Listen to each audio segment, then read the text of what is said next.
Kabinet bersih dan kompeten. Susah benar mencari orang baik di negeri ini.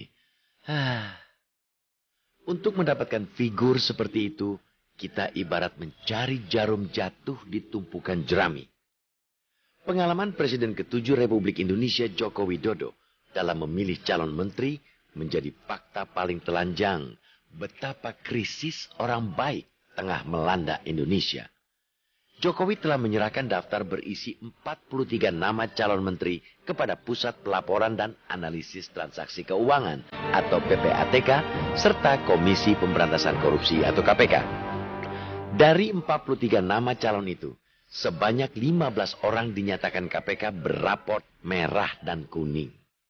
Mereka diduga tidak bersih dari kasus dugaan korupsi. Artinya, dalam konteks itu, ke-15 orang itu dapat dikatakan bukan orang baik.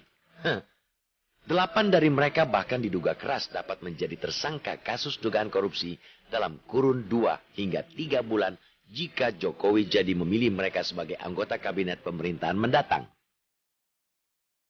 KPK pun merekomendasikan agar nama-nama itu dicoret dari daftar kabinet Jokowi JK.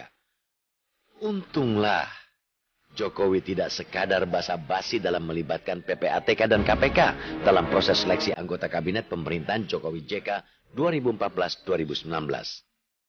Setelah menerima feedback dari KPK tentang rekam jejak yang menyedihkan dari sejumlah calon menterinya, Jokowi tidak mengabaikan catatan merah dan kuning dari lembaga yang selama ini diakui publik sebagai penegak hukum paling kredibel dalam upaya pemberantasan korupsi itu.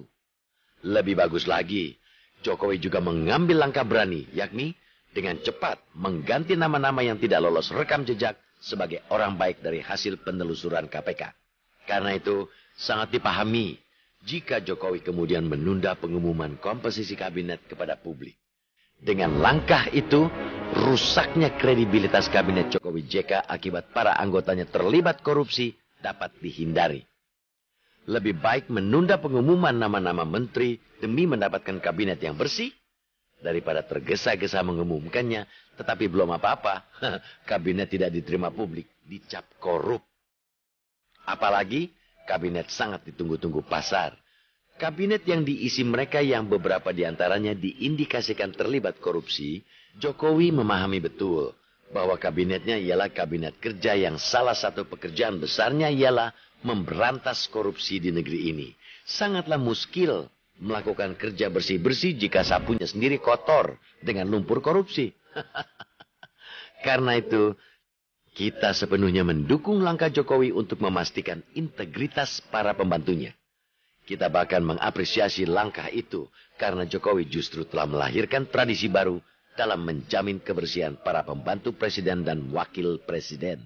Tradisi baru itu ialah melibatkan KPK dan PPATK dalam seleksi kabinet.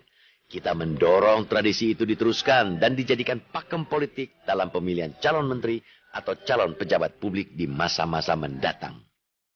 Kita berharap orang-orang baik yang kelak terpilih dalam kabinet Jokowi JK itu juga orang yang benar-benar bisa bekerja dengan baik pula. Kita tidak ingin kabinet yang terdiri dari orang-orang baik ini kemudian tidak kompeten, tidak bisa bekerja. Jangan sampai